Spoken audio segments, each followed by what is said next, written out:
And as we welcome another year is, yung mga goals nga po ba natin is nandun na nga po ba? Align po ba? Or okay lang po ba na madaliin ang mga bagay na gusto natin o dapat relax-relaxan tayo, di ba? Trust the process, ika nga. Ngayon pong hapon, makakusap po natin ngayon si success coach and motivational speaker na si John Kalup. Hello, John. Welcome to Share Ko Lang and happy holidays. Yes, happy Christmas to both of you, and I'm really very excited and thankful at ako po ay inimbita nyo para tayo po ay makapag-inspire ng mga viewers natin na nakikinig ngayon. Hello po sa inyong lahat, and I hope everybody is having a prosperous and abundant 2023. And of course, kailangan tayo maganda kasi papasok na ang 2024, and of course everybody is preparing ano ba ang kailangan kong gawin, di ba, para maging successful ng mas malaki pa ang 2024. Oh, go ahead. Paano nga ba? How do we define first success muna siguro dyan, no? To begin with.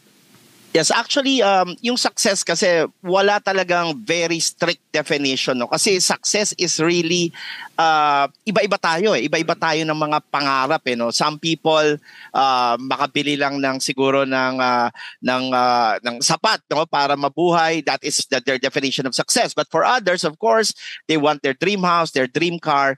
But in 18 years na tayo po ay nagtuturo, no, ng success coaching at mga trainings natin, may isang definition ako na ginagamit namin, no, ng mga top speakers ng buong mundo na kumbaga ito yung parang kumbaga benchmark ng tinatawag natin na real success. Now, ang sinasabi diyan, success daw is the never ending, no, na pag natin, no, pagpunta natin do sa mga goals natin, 'di ba?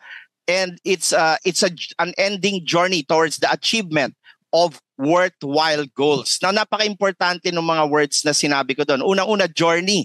Ibig sabihin ng journey, walang katapusan. Kasi ang mangyayari dyan, kunwari, gusto mo ng for the sake of example, gusto mo ng kotse, pag nabili mo na yan, it doesn't stop there. Alright? Or nagkaroon ka na ng dream love life mo, it doesn't stop there. You have to grow that relationship. Hindi naman pwedeng hanggang doon na lang na naging girlfriend mo na siya, or kung napangasawa mo man yung dream partner mo, it doesn't end there. You have to nurture that, continuously grow that para lumalim yung relationship. So, an ending journey talaga siya.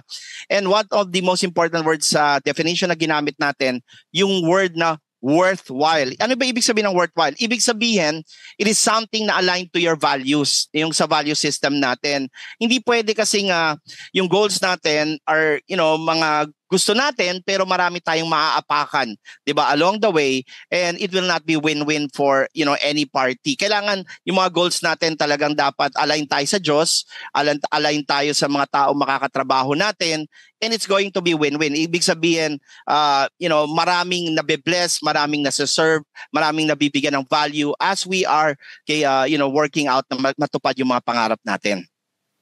Coach John, unang-una na sasabihin ko po, goals ko rin makapasuot ng jacket na kagaya nyo. Very yamanin. Wow, thank you. Pangyamanin po sa mga nakikinig po sa atin ngayon sa Radyo sa Istrenta, gold ang tema ng parang suit siya na may design din. No? So, Coach John, aside from that power suit siguro, no, paano po ba maging powerful yung mga goals natin? Paano po ba hindi tayo lilihis ng daan? Ano po ba yung mga ways na kumbaga we will stay motivated to achieve our goals? Yes. The first step, no, kailangan natin gawin in preparation for 2024, the first step of yung tinatawag namin na the ultimate success formula is number one, kailangan very precise, very specific yung gusto mo. You have to really know what you really, really, really want. Kailangan ilabas mo yan. 'Di ba? Kung ano ba talaga yung ninanais mong mangyari. Because a lot of people, ginagawa nila, gusto kong magkakotse, gusto kong magkabahay, gusto kong maging milyonaryo, gusto kong kumita. Pero the way that that the universe works, no, sa mga batas ng universe, kumbaga ang Diyos, 'di ba, nagbibigay sa atin, sabi nga niya, yung pangako niya na pag hiningi mo ibibigay sa'yo. But then again, di ba, just like a father, di ba, pumunta ka sa tatay mo, sabi mo, kailangan ko ng dagdag sa baon ko, di ba? Pero hindi mo naman sinabi yung amount. So ngayon, ang gusto mo pala, madagdagan ka ng 100 pesos sa baon mo weekly, pero binigay nung daddy mo, sabi niya, ito 20 pesos, dadagdagan ko na para manahimik ka na, di ba? At baka makatulong sa'yo to. But then, hindi mo kasing dinefine ano ba talaga yung gusto mo? And that's what makes people lost, no, in the jungle of of trying to achieve something, kasi hindi sila specific So pag sinabi mong kotse, dapat ngayon pa lang bago mag-start ang 2024, kumuha ka ng notebook, isulat mo anong kotse ba yan, anong brand ba yan, anong year model ba yan, anong kulay ba yan, 'di ba, magkano ba yan, 'di ba, anong tatak niyan, and kung bahay naman, how big is that house? Diba? Saan ba yan? Is it going to be in a subdivision? Is it a condo unit? Anong design ng bahay? Kung monthly income yan, magkano? Diba? And you have to really make it clear. Kung love life yan, diba? Ano bang itsura ng ideal mate mo? Diba? For example, ano ba yan? 6-footer ba siya? Matipuno ba? Kailangan ba, tawag dito, may trabaho? O gusto mo ba negosyante? And ano ba yung niya, pati yung looks, i-define mo na hindi lang looks, and of course yung mga qualities na meron siya. Gusto mo bang malambing, maasikaso, di ba? Because the only way, all right, that the entire universe will serve us with what we truly want is if we are able to ask for it specifically. Yun po yung pinaka-importante. And that is the first step na kailangan gawin para mag-start mag-manifest yung goals natin. Siguro, pag hindi siya crystal clear, alright? For example, sinabi mo, gusto ko lang magkakotse. What if ang pinadala sa'yo ng langit ay Volkswagen na 1969 or 1978, di ba? Hindi naman pala yun yung gusto mo. Kasi hindi naging klaro So clarity. Actually, coach, siguro para mas ma-imagine to, 'di ba, ng mga ka-SKL natin. Magbigay naman tayo ng isang example dun sa question of the day natin para sa inyo. For example, ano ba yung goal? Siguro kahit isang goal muna na sinabi nyo sarili nyo na gusto nyo ma-achieve ngayong 2023 at paano nyo yun natupad at ano ba yun, 'di ba? Para mas kumbaga magka-example tayo. Sige. So for example, in my case, nung pandemic kasi, I had alam niyo naman na nasa bahay lang tayo, 'di ba? And dahil nasa bahay tayo palagi, wala tayong kumbaga maraming tao ang nanaba, 'di ba? Talagang lumaki yung mga nag-overweight ang maraming tao. Isa ako doon, so napabayaan ko 'yan because lagi lang nasa bahay, hindi lumalabas, wala nang exercise. So I set a goal, I was very clear kasi at that time I was 220 plus pounds overweight talaga, Hindi na nga overweight, obese na 'yun sa height ko, So it called my attention kasi with what I'm teaching, I have to also apply it to myself, 'di ba, as a coach.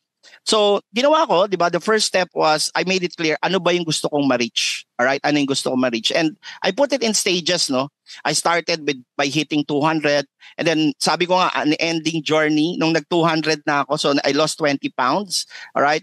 I started targeting 195, 190 pounds, and then until I reach yung aking yung weight ngayon, I'm around 180 ngayon. Okay? So that's a total of 40 pounds that I lost, and that was very, very, very, very specific. Alam ko kasi hinahabol ko And with that, di ba, sabi nga nila, you cannot manage what you cannot measure. Wow, coach. Relate much ako doon. Kasi ako po, nanganak po ako twice within a span of 2 years. So, nagkaroon po ng time, actually, nasa 180 pounds na ako. So, ngayon po, I think nasa 123. So, just like you po. Wow!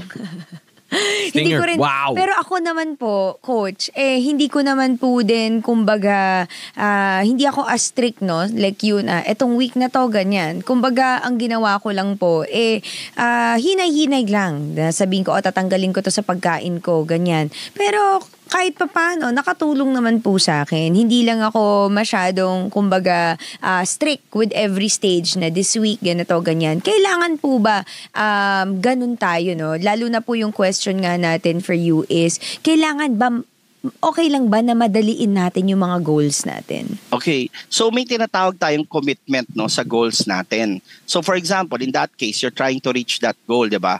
Pero ang hindi natin kasi control dyan, no? Yung commitment kasi that is within our control. Ikaw lang naman magsasabi, di ba? Once you make that decision and you're very firm on that decision, you keep working on it, talagang tatrabawin natin yan. But then again, a lot of people, kaya nag-give up sila. Especially ngayon, mga New Year's resolution, di ba? Ganyan yung mangyayari sa marami. Makikita mo nga, like for example, yung mga gyms, they made a study na pag January, sobrang taas ng benta nila. Di ba? Sobrang taas kasi ang dami nag-enroll because of their New Year's resolution na magpapayat. But, you look at the subscription nila or yung mga enrollees nila nung January, nawawala na yan ng February, ng March, hindi na nagpapakita sa gym, nawawala na. So, the reason for that, no, kasi isang importanteng dapat maintindihan ng tao, there is a law in the universe, a universal law of success na tinatawag and prosperity na ang tawag natin law of gestation. Yung law of gestation kasi, it says that anything that we plant, no, kumbaga yung goal natin na tinanim natin, di ba? Diyos lang ang nakakaalam kailan siya talagang mangyayari. No matter what action steps we do, all right, we have to be able to surrender it to the universe. Kasi meron tayong bagay na hindi control. Kailan yung right time na ma-deliver yon. Ang tawag natin, everything that is happening happens in God's time. And so many people, kumbaga, pag hindi nila naabot agad, they start getting frustrated and pag wala pa yung kotse, wala pa yung bahay, wala pa yung dream income, in the middle of the game, di ba? Naki-question na nila yung commitment nila. And because of that, all right, they start kumbaga going against their belief system na 'di ba, yung una sinabi nila, yung conscious mind nila, gusto ko maabot. But eto na yung talangka ng isip na, 'di ba? Ilang buwan na, wala pa rin, dapat sumuko ka na, 'di ba? Hindi ka deserving diyan, hindi mo talaga maabot yan, wala pa nakakagawa niyan. Yan yung talangka na humihila sa atin, 'di ba? Yung sarili nating crab mentality, di lang yung crab mentality for other people. So what we need to do, all right, is we should understand na pag ang isang bagay ay kinomit na natin, no, at pinag-pray natin, hiningi natin sa Diyos, we have to assume, 'di ba, by the power of attraction na ito ay tapos na. Alright? Ang hindi na lang natin alam kailan yung time frame na ito ay magma-manifest. We have to continuously hold on to that belief that it is already done. And every day kailangan ma-feel natin, no, na natapos na siya. And that is the way that things come to us, that dreams become kumbaga unfold. All right, so in short, okay, we have to be very, very patient. And sabi nga nila, patience is a virtue, pero more than that, it is a discipline. Tama. Discipline talaga, no? And life is not a race, it is a marathon. Kasi habang buhay naman tayong, we are going through, the goals evolve. Diba? Maaring iba yung goals mo nung ikaw ay kolehiyo, ikaw ay simula magtrabaho, midlife, 40s, 50s, and so on, no? Pero medyo pitin nga itong usapan natin, John. Pero siguro, just to conclude our conversation for today, siguro ano yung mga easy steps na makagawa ng ating mga kaserbisyo, no, na, sige, ito na, wala pang Pasko, papasok na ng New Year, kinukondisyon ko na yung sarili ko para maabot ko yung goals ko. Hindi ko na kailangan mag-imtay ng 2024, kahit ngayon na. Ano yung mga pinakamadali, or hindi naman pinakamadali, yung mga abot kamay nating magagawa in the steps to success. Alright, so dagdagan natin ng 3 steps kasi kulang pa yung binigay ko, no, yung sa formula kanina. So number 1, decide what you really, really want, and may 3 steps pang kadugtong yon. The second step is you have to take inspired action. Anong ibig sabihin? Hindi pwedeng nag-set ka ng goal, then wala kang ginagawang action. Sabi ko nga sa mga estudyante ko, kung gusto mo maging milyonaryo, hindi ka naman uma-action, wala kang ginagawa para matupad yung pangarap mo, ang tawag sa'yo, ilusyonada ka, di ba? So, kailangan meron kang action, and hindi lang action. Remember what I said, no, inspired action. Kailangan mahal mo yung ginagawa mo to keep that sustaining power mo to reach that goal.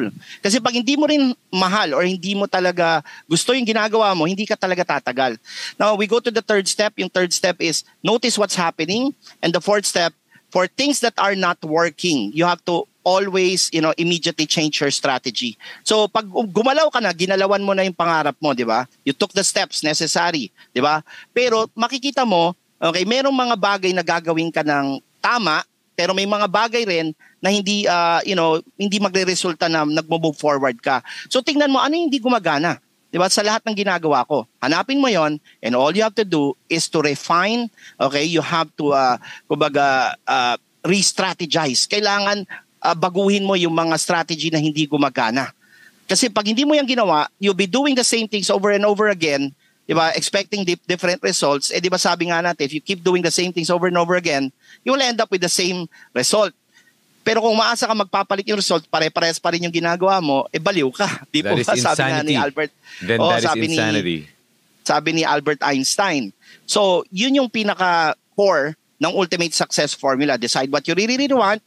Take inspired action. Number 3, notice what happens. And number 4, di ba, yung mga bagay na hindi gumagana, palitan mo yung strategy mo until, you will reach a point na kaka-improve mo, kaka-enhance mo ng strategies mo, you will reach the right, mix, the right formula, okay, para mataguyod mo yung makakarating ka doon sa gusto mong paroonan.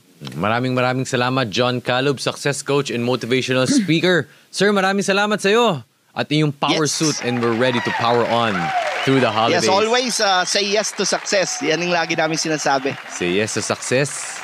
Maraming salamat sa iyo, John Calub. Merry Christmas.